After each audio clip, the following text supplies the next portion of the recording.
I have a 2025 Polaris Ranger crew cab NorthStar, and I use this on the pipeline, but I've been getting this check engine light right here. And to check the code, what you want to do is hold the mode button until it go to options, hit it again, it'll say diagnose code, hit it again, there go your code. So you can go up and down and see which codes you have. But once you do that, in this particular code, they told me it's probably the belt. And I figure it was the belt because one day I got stuck and I had it in high gear and I started moving and it started slipping, and you could smell the belt and smoke was coming everywhere. But I'm gonna show you how to change the belt.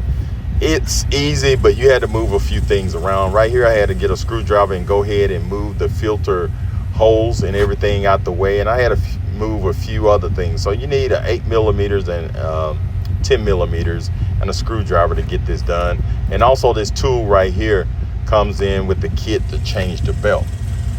So we're gonna go through. I had to get a flex socket right here because it was a couple of those 8 millimeter screws I could not get to.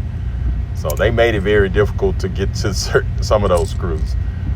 So here go what you do. So as you can see, I moved some stuff around, and right now you see I'm taking this hose off, so get some things out the way and move some stuff. Some things you just have to do. Some people say they even take the wheel off. I didn't take the wheel off, so you see it's 9 different screws there, and they're all 8 millimeters. You got to take them all out. Like I said, it was a couple of them that I had to get a special tool to get to them. I had to get some extensions so I could reach certain screws. And as you can see, the filter is right there. You can just move that stuff out the way. I had to shake it a little bit, and I finally got it out. And you see this special wrench I got right there.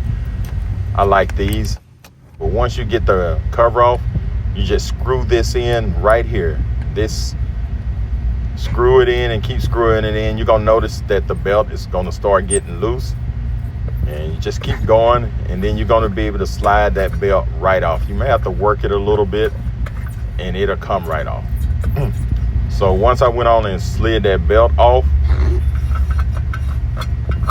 and make sure you put it on the right way, or just look at the numbers and put the new one on the same way the old one came off. So once you get it on, just loosen this back up, and you just move your wheel back and forth, and it will tighten up. You may have to keep moving it a little bit. Once it's tightened up, you just put everything back on and you're done. So that's how easy it is to change the belt. Like I said, you have to move a few things out the way to get it done. And putting things in the shop right now, it'll take them about 2 to 3 weeks to get that stuff back. It's just slow. So some things you need to learn to do by yourself. All right, thanks for watching, and subscribe to my channel, and have a great day.